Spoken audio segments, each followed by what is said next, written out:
নিরামিষ দিনে পনিরের কোনো পদ বানালে দুপুর বা রাতের খাবার নিয়ে অতটা চিন্তা করতে হয় না। সেই রকমই একটা রেসিপি আপনাদের সাথে আজ শেয়ার করে নিচ্ছি। তৈরি করেছিলাম দই পনির গ্রেভি। তো এর জন্য প্রথমেই পনিরগুলো বড় বড় করে কেটে তেলে লাল করে ভেজে তুলে রাখবো।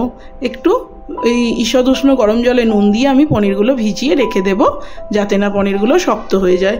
মিক্সির বাটিতে নিয়ে নিয়েছি 1 মুঠো কাজু, ওই 10 থেকে 15টা মতো, দিয়ে দিয়েছি 1.5 চামচ পোস্ত আর 2 চামচ চাল মগজ। প্রথমে এটাকে একটু মিহি করে গুঁড়িয়ে নেব। এবার ওই গুঁড়োটার মধ্যেই দিয়ে দেব 1 বাটি মতো টক দই। এখানে টক দইয়ের পরিমাণটাই একটু বেশি নিয়েছি। আর দিয়েছি একটা টমেটো কুচি।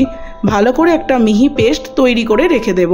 কড়ায় তেলের মধ্যে দিয়ে দিয়েছি দারচিনি আর ছোটো এলাচ ফোড়ন।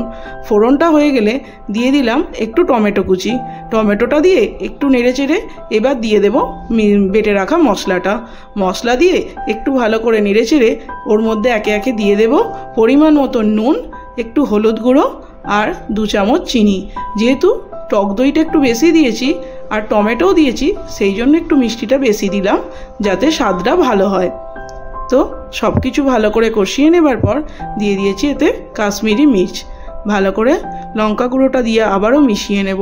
এবার ভালো করে মিশে গেলে দিয়ে দিলাম ভেজে রাখা পনিরগুলো দিয়ে একটু মশলার সাথে মিশিয়ে নিয়ে ওই পনিরে ভিজিয়ে রাখা জলটাই দিয়ে দেব।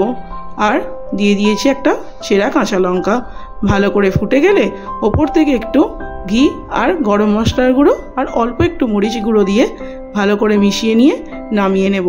তৈরি হয়ে গেল দই পনির গ্রেভি। তো রেসিপিটা কেমন লাগলো অবশ্যই কমেন্টসে জানাবেন। ভালো লাগলে প্লিজ একটা লাইক করে দেবেন। আর আপনারা অবশ্যই নিরামিষ দিনে এই রেসিপিটা একবার ট্রাই করবেন। নমস্কার।